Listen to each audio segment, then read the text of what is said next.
امریکہ اور ایران کی یہ لڑائی ناظرین مزید پھیل گئی ہے، یورپ بھی اس میں قدم رکھ چکا ہے۔ اب اسرائیل، نیٹو ممالک اور امریکہ ایک ساتھ ایران پہ کارروائی کریں گے۔ ساتھ ہی ایران نے بھی اس کو مزید پھیلا دیا ہے ہورزنٹل شکل میں۔ 13 سے 14 ممالک اس کی لپیٹ میں آئیں گے۔ پاکستان نے بھی سعودی عرب کے نیول کمانڈ جو ہے وہ سنبھال لی ہے۔ یمن میں حوثیوں کے خلاف کارروائی کا امکان ہے۔ ساتھ ہی ایران نے جو بفر زون کے طور پہ 3 ممالک تھے، اسلامی 3 ممالک، ان پہ جو حملے کیے ہیں، میزائل حملے، اس میں تباہی مچا دی ہے اور وہ بفر زون اپنے لیے تقریباً ختم کر دیا ہے تاکہ آگے جا کے اسرائیل کے خلاف کارروائی کی جا سکے۔ ان تمام خبروں پہ ناظرین ڈیٹیل میں بات کرنے سے پہلے دیکھنے والوں سے گزارش ہے کہ جن دوستوں نے ہمارے چینل کو سبسکرائب نہیں کیا ان سے گزارش ہے اگر ہماری ویڈیو پسند آتی ہے تو کائنڈلی ضرور سبسکرائب کیجئے گا، اور جن دوستوں نے سبسکرائب کیا ہوا ہے ان سے گزارش ہے کہ لائک ضرور کریں، اپنے قیمتی آراء سے کمنٹ سیکشن میں ہمیں ضرور آگاہ کریں۔ بسم اللہ الرحمن الرحیم، میں ہوں صاحبزادہ سلیل۔ آج 24 جولائی 2026 جمعے کا مبارک دن ہے، اور اس جمعے کے مبارک دن ناظرین اسلامی ممالک میں حملے جاری ہیں۔ صرف اس ٹائم پہ لڑائی اسلامی ممالک کے مابین ہے۔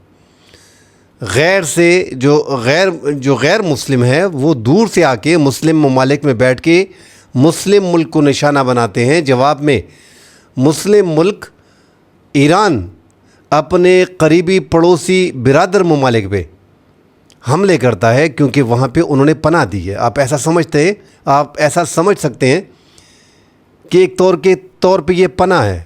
باقاعدہ ایران کا کہنا ہے کہ کویت سے، بحرین سے اور شام سے اور اردن سے اس ٹائم پہ یہ جو ہم پہ 13 دن سے مسلسل حملے ہو رہے ہیں، یہ ان ممالک سے ہو رہے ہیں، اور ان ممالک میں امریکی اڈے اب محفوظ نہیں رہیں گے، بلکہ قطر میں جو کارروائیاں کی جا رہی ہیں اس میں جو انہوں نے اپنا العدید ایئر بیس کو خالی کیا ہے، جو مشرق وسطیٰ میں امریکہ کے پینٹاگون کے طور پہ استعمال کیا جا رہا تھا اور مشرق وسطیٰ میں دیگر عرب ممالک یہاں سے کنٹرول کیے جاتے تھے، وہ بھی امریکہ نے آہستہ آہستہ خالی کر دیا ہے۔ عراق سے بھی آہستہ آہستہ امریکی فوجیں نکل رہی ہیں۔ کیا خلیج سے امریکہ کی یہ فورس نکل پائے گی؟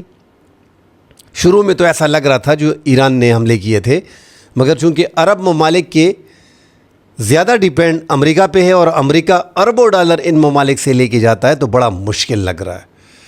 آج پہلے بات کر لیتے ہیں کہ 13 دن سے مسلسل جو حملے کیے جا رہے ہیں، آج 13واں دن ہے، اور ایران میں اب تک بڑی تباہی مچا چکے ہیں۔ اور ایران نے آج جن علاقوں کو نشانہ بنایا جواب میں، وہ جس طرح انہوں نے شلمجہ جو عراق اور ایران کے بارڈر کراسنگ ہے اس پہ امریکہ نے جو حملے کیے ہیں، جو گزرگاہیں ہیں اس کو، مصروف ترین گزرگاہ ہے اس کو نقصان پہنچایا۔ جواب میں ایران نے کویت کے ابدالی بارڈر پہ، ابدالی جو بارڈر کراسنگ ہے اس کو نشانہ بنایا ہے اور اس کو کافی نقصان پہنچایا ہے، بڑی تباہی مچائی ہے۔ جس طرح ہم پہلے کہتے آ رہے کہ ایران کے یہ 3 قسم کے جو اس ٹائم پہ ان کے میزائل ہیں، سجیل میزائل، ان کا خیبر شکن میزائل اور فتح 2 میزائل، امریکی فضائی دفاعی نظام اس کو روکنے میں ناکام رہتا ہے۔ مطلب دنیا کا پہلا اور دوسرا، تھارڈ اور پیٹریاٹ جیسے دفاعی نظام جن کے انٹرسیپٹر کسی بھی میزائلز کو، فائٹر جیٹ کو آسانی سے 400 ساڑھے 400 کلومیٹر کے فاصلے میں گرا پاتے ہیں،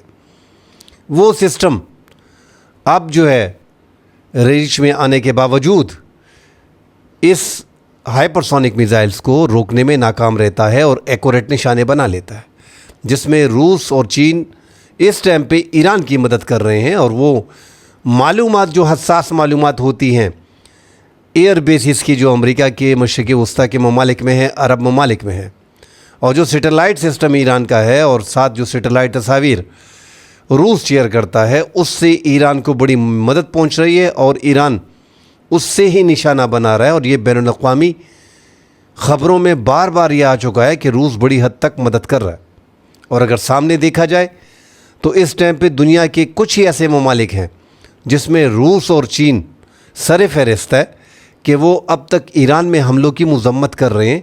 کوئی مسلم ملک سوائے پاکستان کے، کہ پاکستان نے 2 دفعہ بلکہ 3 دفعہ جو ایران میں حملے ہوئے اس کی مذمت کی، اور اقوام متحدہ میں بھی اس بات کو اٹھایا۔ حالانکہ پاکستان کے اچھے تعلقات جو ہیں وہ امریکہ کے ساتھ بھی ہیں، اس کے باوجود ایران چونکہ پڑوس میں ہے اور پاکستان کا ایک برادر ملک ہے، پاکستان نے اپنی ہر ممکن کوشش کی ایران کے لیے، مگر ایران کے جو حملے ہوتے ہیں عرب ممالک پہ پاکستان اس کی بھی مذمت کرتا ہے۔ تو پاکستان کی جو پالیسی رہی ہے وہ انتہائی شاندار رہی ہے۔ ناظرین، ساتھ جو 13ویں دن جو ایران میں ٹوماہاک میزائل کو استعمال کیا گیا ہے، تباہی مچائی ہے، مگر ایران کا کہنا ہے کہ کرمان میں ہم نے ان میزائلوں کو، ٹوماہاک کو تباہ کیا ہوا ہے اپنے میزائلز کے ذریعے، جو ان کے فضائی دفاعی نظام باور اور سیاد ہیں اس کے ذریعے۔ اور ساتھ ہی امریکہ کے جو دیگر حملے ہوئے جس میں کافی تباہی ہوئی ہے، اس میں فیروز آباد، قشم، بندر عباس بندرگاہ جو ہے، اخواز ہے،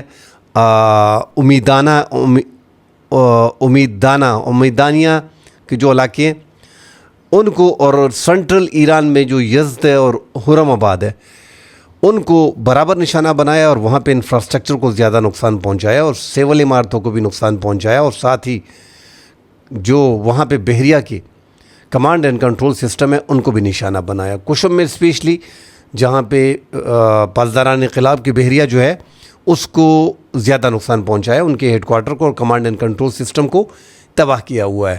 تو امریکہ کے جو اس ٹائم پہ ایران میں حملے ہو رہے ہیں مسلسل، اور وہ ایسے حملے نہیں ہو رہے کہ صرف ایک دو جگہ پہ جا کے حملے کرتے ہیں، وہ باقاعدہ آ کے ایران میں گھس کے ایران کی فضائی حدود کی خلاف ورزی کر کے ایران میں بڑی تباہی مچا رہے ہیں، اور ساتھ ہی عرب ممالک میں ایران سے ہی، کویت، بحرین سے، اردن سے، وہاں سے میزائل سے ساتھ بمباری بھی کی جا رہی ہے، وہاں سے میزائل سے حملے بھی کیے جا رہے ہیں، اور اوپر سے جو ان کے فائٹر جیٹ ہوتے ہیں اس سے بھی بمباری کی جا رہی ہے۔ تو زیادہ تباہی ایران میں مچا دی ہے، اور امریکہ کو یہی لگتا ہے کہ اس سے ایران جو ہے وہ بیٹھ جائے گا، ایران اس سے بیٹھ جائے گا اور وہ ہار تسلیم کر لے گا، جس طرح عراق میں اور افغانستان کی میں ہوا۔ مگر ناظرین، اب یہ جنگ مزید پھیلتی ہوئی دکھائی دے رہی ہے۔ جو اڈے برطانیہ نے ان کو دیے اور جو حملے ہو رہے ہیں برطانیہ سے، اس پہ ایران نے ان کو انتباہ دیا ہے۔ تو کیا اب جو برطانیہ کے مطلب جو ان کا عرب ممالک میں ان کے اڈے ہیں یا ان کے سفارت خانے ہیں، کیا ان کو بھی نقصان پہنچائے گا؟ ایران بالکل ایسا ہی کرے گا۔ ایران اس ٹائم پہ اپنی بقا کی جنگ لڑ رہا ہے، اور وہ یہی کرے گا کہ برطانیہ اس میں شامل ہو گیا ہے، چونکہ فرانس نے، جرمنی نے اور برطانیہ نے ایک ساتھ ایران میں اپنے سفارت خانے خالی کر دیے ہیں۔ ایک تو یہ واضح اشارہ مل رہا ہے، جب اپنے اڈے دے رہے ہیں اور اپنے لوگوں کو نکال رہے ہیں، تو ساتھ اسرائیل اور جرمنی، فرانس اور برطانیہ اس بار یہ ایک ساتھ ایران پہ کارروائی کریں گے اور ایک بڑا حملہ کریں گے تاکہ ایران آگے اٹھ نہ سکے۔ تو اب یہ ساری پلاننگ یہی ہو رہی ہے، اور اس سے دنیا میں یہ جنگ مزید پھیلے گی، مزید ممالک اس پھیلاؤ میں آئیں گے، ساتھ ہی ایران بھی، کیونکہ ایران کا اس ٹائم پہ شانہ بشانہ، وہ جو ہم کہہ رہے ہیں نا، ہم بھی کہتے ہیں اکثر کہ یار یمن میں جو حوثی ہیں وہ ایران کے پراکسی ہیں، ایران ہی ان کو سب کچھ دیتا ہے۔ تو وہ ایسا نہیں ہے کہ وہ باہر سے ایران لوگوں کو لے کے آیا اور یمن میں آباد کیا ہوا ہے۔ یمن میں یہ حوثی باغی جو ہیں، جسے ہم باغی کہہ رہے ہیں، سرکاری حکومت نہیں ہے، نان سٹیٹ ایکٹرز ہیں یہ، مگر یہ ایک کی تعداد میں نہیں ہے، دو کی تعداد میں نہیں ہے، بلکہ جتنی یمن میں موجودہ ایک سرکار جو عدن میں موجود ہے، جس کو سعودی عرب اور دنیا بھر تسلیم کر رہی ہے، اس کی آبادی اس سے کم۔ زیادہ تر آبادی والا علاقہ صنعا جو ہے اور دیگر علاقے وہ ان حوثیوں کے قبضے میں ہے، اور ان کے علاقوں میں آبادی زیادہ ہے۔ یہ اسی یمن کے رہنے والے ہیں، 15 سال سے لڑ رہے ہیں، اور لڑنے میں ہی یہ آگے آ کے انصار اللہ نے ہی لڑائی لڑی ہے۔ ان کی جو 12 سال ناکہ بندی کی گئی یمن کی، یہی لڑتے رہے ہیں انصار اللہ، اور انہوں نے ہی فلسطین کے لیے آواز اٹھائی، اور یہیں سے فلسطین کے لیے کارروائیاں جو ہے وہ کرتے رہے۔ تو یمن میں انصار اللہ صرف ایسا نہیں ہے کہ ہم کہہ دیں کہ بس یہ ان کے ہیں اور بس انہوں نے آباد کیا ہوا ہے، ٹھیک ہے، وہاں پہ اہل سنت کی جو آبادی ہے وہ بھی موجود ہے، اور وہ بھی حوثیوں کو سپورٹ کر رہے ہیں، کیونکہ ان کا کنٹرول وہاں پہ ہے۔ اب وہاں پہ بغاوت تھی، خانہ جنگی تھی، تو علاقے کنٹرول ہوئے، عدن علیحدہ ہوا، صنعا علیحدہ ہوا، اور جنوری میں سعودی عرب کا پلان تھا کہ آگے جا کے کسی طریقے سے صنعا کو لے لیا جائے گا، مگر یہ اتنا آسان نہیں تھا۔ کیونکہ عدن کی سرکار کو سعودی عرب سپورٹ کر رہی ہے۔ تو امریکہ کو اگر آپ دیکھیں، امریکہ کا ریکارڈ اگر پاسٹ میں آپ دیکھیں تو امریکہ نے 2025 میں 1 سال ہو گیا ہے، سوا ایک سال ہو گیا ہے، 2025 غالباً مارچ تھا، اس میں ان حوثیوں کے ساتھ ایگریمنٹ کیا کہ یار ہمارے ساتھ ایگریمنٹ کرو، آپ نے ہم پہ حملے نہیں کرنے، ہمارے جہازوں پہ آپ نے حملے نہیں کرنے۔ تو وہ باقاعدہ ایک ایگریمنٹ ہوا جو تقریباً 1 سوا 1.5 سال چلا اور اب بھی چل رہا ہے۔ اب جا کے آج امریکہ نے بیان دیا ہے، جس طرح یورپی ممالک اس ٹائم پہ اور اسرائیل کھڑا ہو گیا امریکہ کے ساتھ، اسی طرح یمن کے ایک حصے کی حکومت جو اپنے آپ کو حکومت کہتے ہیں حوثی، وہ ایران کے ساتھ کھل کے کھڑے ہو گئے ہیں۔ ابنائے ہرمز اور باب المندب جب بند ہوتے ہیں تو دنیا کی معیشت کو یہ چوک کرنے کے لیے کیا جا رہا ہے تاکہ وہ اپنی بقا کی جنگ لڑ سکے اور روک سکے۔ تو وہاں پہ اسرائیل کیا کہہ رہا ہے امریکہ کو کہ آپ ہمیں کیوں مروا رہے ہو، آپ نے ان کے ساتھ ایگریمنٹ کیوں کیا حوثیوں کا، یہ تو ہم پہ حملے کر رہے تھے اور آپ ان کے ساتھ ایگریمنٹ کر رہے تھے۔ امریکہ نے اس ٹائم پہ اپنے مفادات کو دیکھا اور ان کے ساتھ باقاعدہ ایگریمنٹ کیا۔ تو اتنا آسان نہیں ہے کہ ہم کہہ دیں کہ حوثی باغی ہیں اور ہم کو 2 وار میں اس کو ختم کر دیں گے، یا اس کو امریکہ 2 وار میں ختم کر دے گا۔ اگر ان کو ختم کرنا ہوتا تو 15 سال تو یہی انصار اللہ لڑے ہیں، یہ تو مزاحمت میں سامنے آئے ہیں، اپنے ملک میں جو ان کی جارحیت تھی اس کے مقابلے میں کھڑے ہو کے میدان میں آئے ہیں۔ تو انہوں نے صنع میں اپنی حکومت جو ہے وہ بنائی ہوئی ہے، جسے باہر کے ممالک اور ہم باغی کہتے ہیں، کیونکہ دنیا بھر میں وہ تسلیم شدہ حکومت نہیں ہے۔ تو اب امریکہ نے باقاعدہ ان کو بھی دھمکی دے دی ہے کہ اگر آپ باب المندب میں سعودی عرب کے مزید جہازوں کو نشانہ بناؤ گے تو ہم روزانہ کے حساب سے، ٹرمپ کی کل کی ٹویٹ ہے، ہم پھر روزانہ کے حساب سے ایران کے اندر حملے کریں گے، اس کا جواب اور بدلہ ایران سے لیں گے اور ساتھ ہی تمہیں بھی نہیں چھوڑیں گے۔ تو اس طرح کے بیانات آ گئے ہیں، اور ساتھ ہی پاکستان نے جو بڑا قدم اٹھایا، جو سب سے اہم خبر اس میں ہے ناظرین، وہ ہے پاکستان کا قدم اٹھانا۔ چونکہ پاکستان کا باب المندب کے ذریعے ہماری تجارت ہو رہی ہے، جو ریڈ سی ہے اس کے ذریعے، تو باب المندب میں پاکستان کی تجارت کے باعث اگر وہاں پہ پاکستانی کسی جہاز کو نشانہ بنایا جاتا ہے تو پاکستان نے اوپنلی کہہ دیا، اور سعودی عرب کے جہازوں کو نشانہ بنانے کے بعد پاکستان کا دفاعی معاہدہ، ایسے معاملات میں ایران کے معاملے میں اگر ایران کی طرف سے حملہ ہوتا تو پھر اس کو ایکٹیو کرنا ذرا مشکل ہو جاتا۔ اور اب ایسا لگ رہا ہے کہ یہ جو یمن کا حوثیوں کا 2 ٹینکرز پہ سعودی عرب پہ حملہ کرنا، جس میں ایک مکمل تباہ ہو گیا تھا، اور پھر آگے ناکہ بندی کرنا، اس کے بعد پاکستان کی جو نیوی ہے وہ ایکٹیو ہو گئی ہے اور انہوں نے کمانڈ بھی سنبھال لی ہے، اور آگے جا کے اگر حوثی کوئی کارروائی کرتے ہیں تو پاکستان اس پہ، کیونکہ پاکستان کے مکمل ہتھیار بھی وہاں پہ موجود ہے، اور پاکستان کی نیوی کوئی ایسی نہیں ہے، 30-40 ممالک کی نیوی کو پاکستان ٹرین کرتا ہے۔ پاکستان کی دنیا بھر کی بہترین آرمی نیوی جو ہے وہ پاکستان کی ہے، اور سعودی عرب کے ساتھ ہمارے اچھے کوارڈینیشن رہے ہیں نیوی میں، پاکستان ہی ان کو ٹرین کرتا ہے۔ تو اب آگے جا کے پاکستان نے وہاں پہ کمانڈ سنبھال لی ہے، اور تھوڑا کچھ بھی ہوتا ہے، ایک آدھ کنٹینر کو مشکل آتی ہے تو اس پہ پھر جو ہے وہ حملے کیے جائیں گے۔ آج جو سعودی عرب سے خام تیل لے جانے کے لیے 2 چائنا کے جو سپر ٹینکر تھے ان کو باب المندب سے گزار لیا گیا ہے، تو یہ ایک بڑی کامیابی ہے کہ اس پہ حملے نہیں ہوئے۔ پاکستان نے بھی ان کو انتباہ دیے، اور میرے خیال میں حوثی بھی ایسا نہیں کریں گے کہ آپ پاکستانی جہازوں پہ یا چائنا کے جہازوں پہ، جن کے ثالثی کا کردار پاکستان بھی ادا کر رہا ہے، چین بھی ادا کر رہا ہے، بھاگ دوڑ بھی کر رہے ہیں، ایسے میں ایک نیا پنگا میرے خیال میں بڑا مشکل ہو جائے گا۔ بہرحال پاکستان کے وزیر اعظم شہباز شریف نے سعودی عرب کے بادشاہ محمد بن سلمان سے، جو پرنس ہے، ان سے بات کی ہے، باقاعدہ ان کو یقین دہانی کرائی ہے، ہر مشکل وقت میں پاکستان ان کا ساتھ دے گا۔ حوثیوں کے خلاف اگر حوثی بڑی کارروائی کرتے ہیں، سعودی عرب کی ناکہ بندی جاری کرتے ہیں، تو پاکستان اس پہ بھی کارروائی کے لیے صرف سعودی عرب کی جانب سے اشارہ کا منتظر ہے۔ پاکستان کے فیلڈ مارشل عاصم منیر نے بھی اوپنلی اپنی سلامتی کہہ دی ہے کہ پاکستان کی سلامتی کو جہاں بھی نقصان ہوگا اس کا پیچھا کیا جائے گا اور ان کا مقابلہ کیا جائے گا۔ تو جہاں بھی ہو، بڑی بات کر دی ہے انہوں نے بھی، تو یہ اشارہ حوثیوں کے لیے ہے۔ بہرحال جو پاکستان کے اندر ایران کے وزیر داخلہ تھے، ان کو بھی سمجھا دیا گیا ہے. پاکستان نے ان کو بھی کہہ دیا ہے, پاکستان کے دفتر خارجہ کے ترجمان نے باقاعدہ پریس بریفنگ میں کہہ دیا کہ ہاں ہم نے چونکہ ان کے اتحادی ہیں, پراکسی کا ورڈ ہم نے استعمال نہیں کیا, اتحادی ہیں, اسی لیے ایران سے بھی بات چیت کی ہے کہ ان کو سمجھائیں. اور پاکستان کے وزیر اعظم نے بھی ان کو اوپنلی کہہ دیا ہے, محمد بن سلمان کو, حوثیوں کی جانب سے کوئی حملہ ہوتا ہے, ناکہ بندی جو کر رکھی ہے, آگے مشکلات ہوتی ہیں تو پاکستان کو سعودی عرب اشارہ کرے. پاکستان اس ٹائم پہ اپنی کارروائی جو ہے وہ یمن کے خلاف جو ہے وہ شروع کر دے گا. یہاں سے چونکہ ایران کے وزیر داخلہ پاکستان میں رہے, بڑی اچھی بات چیت ہوئی, اور یہاں سے وہ سیدھا چلے گئے بھارت. اب بھارت میں ان کی ملاقاتیں ہوئی ہیں, ہم اس پہ بھی تبصرہ کر رہے ہیں کہ یار وہ بھارت یہاں سے کیوں کیا. یار لاکھ دفعہ ہم بتا چکے ہیں کہ سب سے اچھے تعلقات 20-22 سال میں ہم سے اچھے تعلقات ایران کے بھارت کے ساتھ تھے. اور ہمارا کیا لینا دینا, کیا ہم ایران کو فورس کر سکتے ہیں کہ آپ نے ان کے ساتھ تعلق نہیں رکھنا؟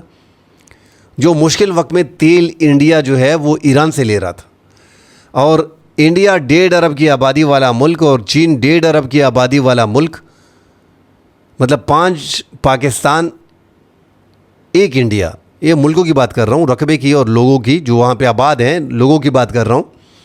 5 گنا آبادی زیادہ ہے, ایک بڑی مارکیٹ ہے. اتنی بڑی مارکیٹ کو ایران کیوں چھوڑے گا؟ ان کے تعلقات رہیں گے, چاہے وہ اپنی پالیسیاں ان کی اسرائیل کے ساتھ اوپنلی بھی کھڑے ہیں, مگر ان کے ساتھ بھی تعلقات ہیں تو وہ اپنے تعلقات برقرار رکھے گا. اجیت ڈوول NSA کے جو انڈیا کے اس ٹائم پہ وہ 6 ماہ میں 6 مہینے کے اندر 3 بار سعودی عرب گئے ہیں, جو سب سے خاص آدمی ہیں اس ٹائم پہ انڈیا کے, ان کے قومی سلامتی کے جو ہیں سب سے خاص. اور وہ وہاں پہ سعودی عرب کے ساتھ ان کی ملاقاتیں کی. تو کیا ہم اس پہ بند کر سکتے ہیں؟ سعودی عرب کو کہہ سکتے ہیں کہ یار آپ نے 3 ملاقاتیں ان سے کیوں کی ہیں 6 مہینے کے اندر؟ آپ کا تو ہمارے ساتھ دفاعی معاہدہ ہے. کیا ہم سعودی عرب کو کہہ سکتے ہیں کہ یار آپ نے 10 سال میں آپ نے وہاں پہ $25 ارب لگائے ہیں, اور آپ مزید انویسٹمنٹ $100 ارب تک لے کے جانا چاہ رہے ہیں؟ اگر آپ نے پچھلے 10 سال میں کیے ہیں تو مزید یہ $75 ارب آپ ان کے ساتھ معاہدے نہ کریں, کچھ پاکستان میں لے کے. کیا ہم یہ کہہ سکتے ہیں کہ آپ انڈیا کے ساتھ تجارت بند کر کے ساری پاکستان کے ساتھ شروع کریں؟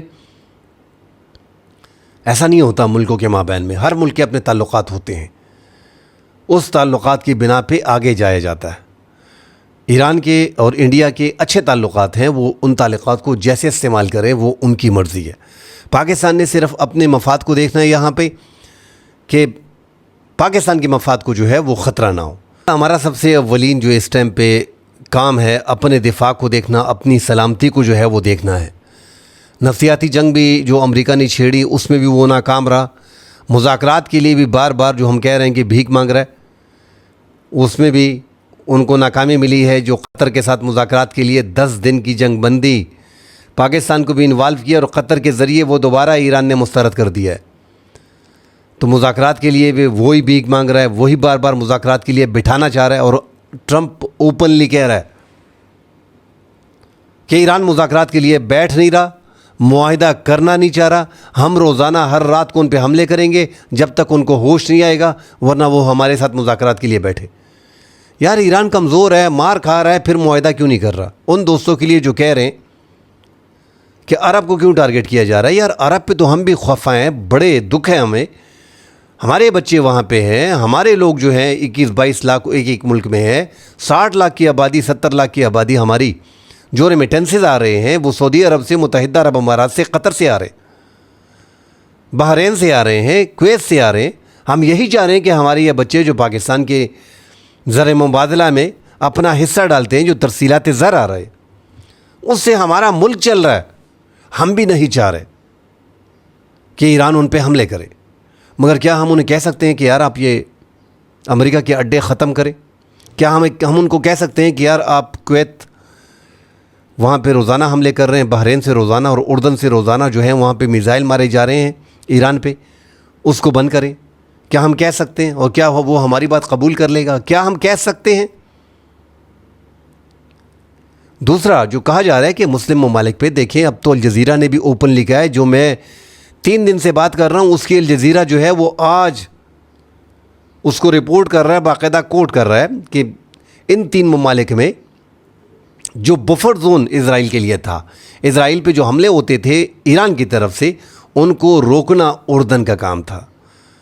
ان کو کویت کی طرف سے، بحرین کی طرف سے جو ریڈار سسٹم تھے، جو ان کے فضائی دفاعی نظام تھے، جو ریڈار سسٹم تھے، وہ جو آگاہی دیتے تھے، وہ جو پہچان ہوتی تھی کہ کون سا میزائل ہے، کون سا ڈرون ہے، کس ایریا سے، کس ساحل سے، کب ٹائم تھا، کیا کتنا وقت پہلے اڑا ہے، جو مکمل جاسوسی نظام وہاں پہ موجود ہے، ان کو ایسا ایسا کر کے ایران نے تباہ کر دیا ہے تاکہ اسرائیل کا جو بفر زون ہے اس کو صاف کیا جائے. اور اس کے لیے عراق میں بھی ایسی جگہ پہ حملے کیے ہیں، ٹارگٹ کیے ہیں جہاں پہ فضائی دفاعی نظام کو نقصان پہنچایا ہے، اور اسپیشلی اردن میں. تو آگے جا کے ایران کے لیے بڑی آسانی ہوگی اگر آگے یہ جنگ پھیلتی ہے، جس طرح امریکہ، یورپی ممالک، اسرائیل اور کچھ عرب ممالک ایک ساتھ کر کے ایران کو مٹانے کی کوشش کریں گے، پتھر کے دور میں دھکیلنے کی کوشش کریں گے، اور ایران اس کو مزید ممالک تک پھیلانے کے لیے ہورزنٹل طور پہ کوشش کرے گا. مگر ایران کے ساتھ صرف یمن ہوگا دو بدو لڑائی میں، اور باقی ممالک ایک سائڈ پہ ہوں گے ایران کے خلاف. تو ایران اس بفر زون کو بھی ختم کر رہا ہے، باقاعدہ الجزیرہ نے کہہ دیا ہے، اور زیادہ تباہی بھی وہاں پہ مچائی ہے، کیونکہ جتنے بھی پچھلے 39 دن کی جنگ میں جتنے بھی ایران نے اسرائیل پہ حملے کیے ہیں، زیادہ تر عراق سے، شام سے، اردن سے ان ایرانی میزائلوں کو گرایا گیا. یہی مسلم ممالک چاہ رہے ہیں کہ یار آپ اسرائیل پہ جب حملہ کرتے ہیں تو یہ ممالک چاہ رہے ہیں کہ یار وہ ہمارا مقدس جگہ ہے، وہاں پہ آپ کی میزائل نہیں جانے چاہیے، اسرائیل میں کوئی نقصان نہیں ہونا چاہیے. یہ انہی ممالک کا کہنا ہی ہے نا کہ وہ روکتے ہیں. ڈیفنس سسٹم وہاں پہ ہے، فضائی دفاعی نظام تھاڈ اور پیٹریاٹ وہاں پہ لگایا ہوا ہے، اور وہ ایران کے میزائل کو گراتے ہیں کہ آپ نے اسرائیل میں نہیں جانا. ان مسلم ممالک کے بارے میں ہمارے سنی بھائی کہہ رہے ہیں کہ آپ ان پہ حملہ کیوں کر رہے ہو. اس کی سمجھ ہمیں آج تک نہیں آ رہی، جو ہم بار بار کہہ چکے ہیں. ایران ایک آزاد ملک ہے، ان کو اندازہ ہے کہ انہیں نقصان کہاں پہ ہے، جہاں سے نقصان ہے وہیں پہ حملہ کر رہا ہے. وہ افغانستان پہ حملہ کیوں نہیں کر رہا، وہ پاکستان پہ کیوں نہیں کر رہا، وہ انڈیا پہ کیوں نہیں کر رہا، وہ ترکی پہ کیوں نہیں کر رہا، وہ آذربائیجان جو قریب ہے جہاں پہ امریکی اڈہ پہ ہے وہاں پہ کیوں نہیں کر رہا. امریکی اڈے دنیا بھر میں ہیں، مگر جو ایکٹیو ہیں، جہاں سے کارروائیاں ہو رہی ہیں، ان کو نشانہ بنا رہے ہیں. اور جو دوست کہہ رہے ہیں کہ اسرائیل کو اب کیوں نشانہ نہیں بنایا جا رہا، ان کے لیے بھی پہلے ہم کہہ چکے ہیں کہ اگر امریکہ اکیلے حملے کرتا ہے تو امریکہ کے اڈوں کو نقصان ہوگا. اسرائیل امریکہ کے ساتھ مل کے حملہ کرتا ہے تو عرب ممالک میں بھی حملے ہوں گے اور اسرائیل میں بھی ہوں گے. اسرائیل اگر اکیلے حملے کرتا ہے تو صرف اسرائیل میں حملے ہوں گے، عرب ممالک میں حملے نہیں ہوں گے. یہی پالیسی ایران نے بنا رکھی ہے، جو ہمیں اس کا ماضی بتا رہا ہے. جو 40 دن کی جنگ ہوئی اور اس سے پہلے جو حملے ہوئے، اس میں ہم نے دیکھا کہ ایران نے وہی طریقہ استعمال کیا. باقی ایران میں پاکستان کے، چین کے، سعودی عرب کے مذاکرات وہاں پہ ہو رہے ہیں. جو سفارتکار ہیں وہاں پہ موجود ہیں، ان کی ملاقاتیں ہوئی ہیں، اور پاکستان کا اس میں اہم کردار ہے. سعودی عرب کا سفارتکار بھی وہاں پہ موجود تھے اور چین کے بھی. تو یہ ایک اچھی کوشش ہے. نیچے لیول پہ بھی سفارت خانوں کے ذریعے وہاں پہ بھی کام جاری ہے، کوشش کی جا رہی ہے. کوشش میں کوئی برائی نہیں ہے، مگر جب ایران یہ ان کو مسترد کرتا ہے تو بڑی وجہ یہی ہے کہ کون ذمہ داری لے گا کہ دوران مذاکرات امریکہ حملہ نہیں کرے گا. کیونکہ امریکہ کو جب ضرورت ہوتی ہے، جب وہ اپنے اڈوں پہ اپنے میزائلز کو برابر کرتا ہے، جب وہ فضائی دفاعی نظام کو عرب ممالک تک پہنچاتا ہے، جب اس کا ذخیرہ ختم ہوتا ہے، وہ اتنے دن کے لیے مذاکرات ایران کے ساتھ کرنے کی بات کر لیتا ہے. جب اپنے آپ کو پورا کر لیتا ہے، اس کے بعد ایران پہ دوبارہ حملے شروع کر دیتا ہے. تو ایران کو اب لگتا ہے کہ یہ جتنے بھی مذاکرات کے لیے 10-12 دن لے رہے ہیں، دوبارہ اپنے آپ کو برابر کرنے کے لیے لے رہے ہیں، کیونکہ اب یہ یورپ کے اڈے استعمال کر رہے ہیں. اس کا مطلب کہ ان کا اپنا میزائل کا ذخیرہ کم ہو گیا ہے، ان کا اپنا اسلحہ کم ہو گیا ہے، اس لیے برطانیہ کے استعمال کیے جا رہے ہیں اور یورپ کو بیچ میں گھسیٹا جا رہا ہے. تو ایران اس لیے ان کے ساتھ دوبارہ مذاکرات آگے نہیں ہونے دے رہا. سعودی عرب کی جہاں تک بات ہے، باب المندب میں 70% سعودی عرب تیل وہاں سے لے کے جا رہا ہے. ان کا 30% اپنا ہرمز پہ کر دیا تھا، ان کو پہلے اندازہ تھا. تو سعودیہ کو مکمل اگر آپ نے چوک کرنا ہے تو باب المندب کو مکمل طور پہ بند کرنا ہے. اگر یورپی ممالک اس جنگ میں کودتے ہیں اور ساتھ اسرائیل آتا ہے، پھر باب المندب مکمل طور پہ بند کر دیا جائے گا۔ امریکہ کی خواہش بھی ہے کہ سعودی عرب بھی اس جنگ میں آئے، کیونکہ سعودی عرب کے لیے بھی انہوں نے مختلف طریقہ کار اپنائے ہیں، اور اب تو ٹرمپ کی بڑی بے عزتی بھی ہو گئی یار۔ وزارت توانائی نے جو معاہدہ سعودی عرب کے ساتھ سائن کیا، جو سیول جوہری پروگرام ہے یورینیم کی افزودگی کے لیے، $10 ارب دینے کی بات بھی ہوئی، سائن بھی کر دی ان کے وزیر نے۔ اسرائیل ناراض ہو گیا کہ نہیں یار ایسا نہیں ہونا چاہیے، جب تک ہم کو تسلیم نہیں کرتا یہ ہم ہونے نہیں دیں گے، کیونکہ وہاں پہ چلتی امریکہ میں تو اسرائیل کی ہے۔ ٹرمپ نے جو وزیر نے سائن کی ہے اس معاہدے پہ، جو خلاف ورزی ہے سفارتکاری کی، اس کی خلاف ورزی کرتے ہوئے بیان دے دیا کہ ابراہیمی معاہدہ جو ہے، ابراہیم اکارڈ، سعودی عرب اس کو تسلیم کر لے، اس کا ممبر بن جائے، ٹھیک ہے یہ معاہدہ ہم ان کے ساتھ کرتے ہیں، اس سے مشروط کر دیا۔ تو ایک ڈر وہاں پہ تھا، وہاں پہ اسرائیل کی جانب سے، کہ ایسا آپ کریں گے تبھی ہمارے لیے فائدہ ہوگا، ورنہ اس کو نہیں ہونا چاہیے۔ اور جب اسرائیل کا آرڈر آتا ہے تو ٹرمپ جو ہے مجبور ہو جاتا ہے۔ مزید خبریں آتی ہیں ناظرین، اس پہ بات کریں گے، فی الحال کے لیے اجازت دیجیے، اللہ حافظ۔